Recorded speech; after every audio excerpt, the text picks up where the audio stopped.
Just a short one for you today. I'll read along with this very unique stat block and description I have here.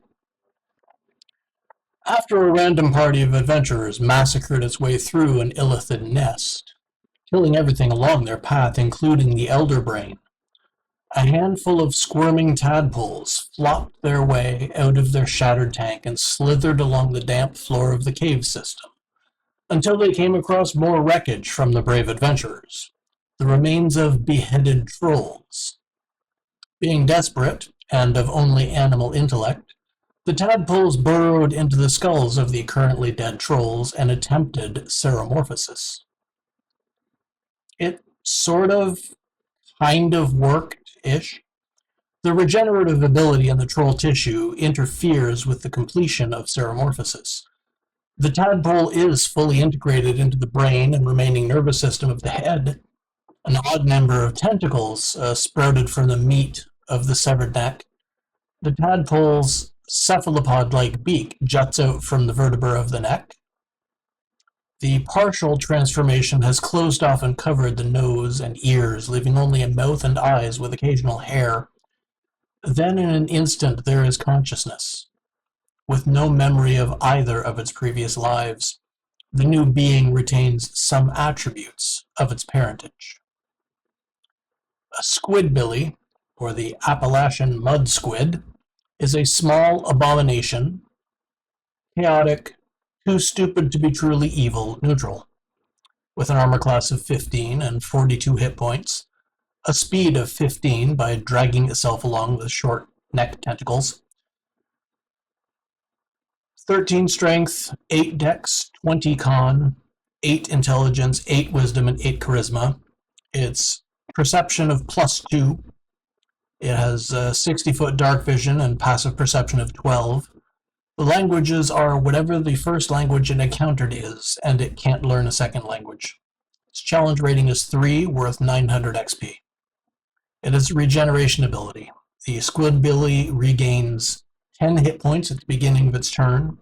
If it takes acid or fire damage, the regeneration doesn't function at the start of its turn. The Squidbilly only dies if it starts with its turn with 0 hit points and isn't able to begin regeneration.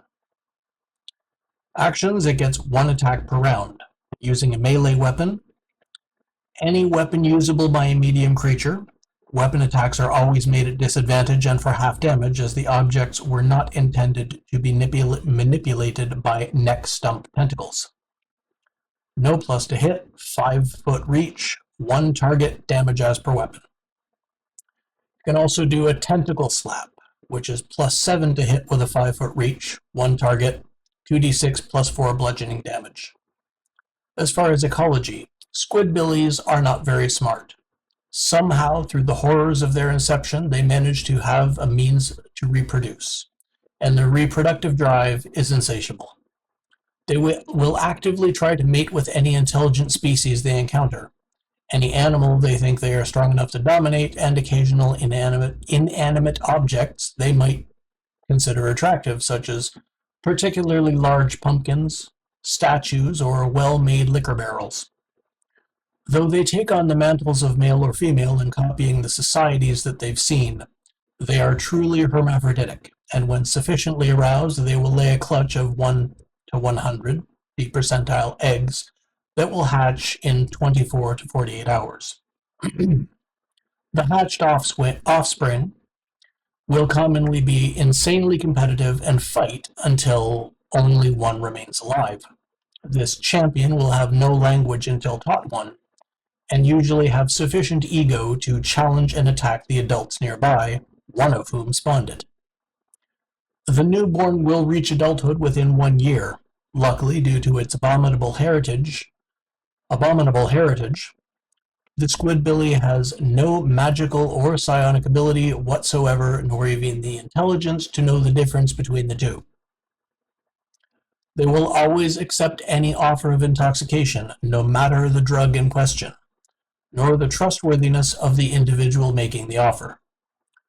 Some few have even become reasonable alchemists, though lack the drive to produce anything that isn't an intoxicant. They will smoke, drink, snort, inject, or ingest anything offered if they believe it will intoxicate them. This may well be the best and possibly only way to befriend one of these disgusting creatures, other than offering to mate with them.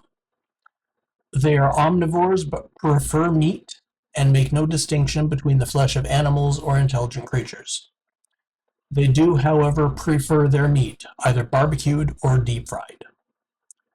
This came about because someone told me nobody likes Squidbillies, but 12 seasons on TV says otherwise.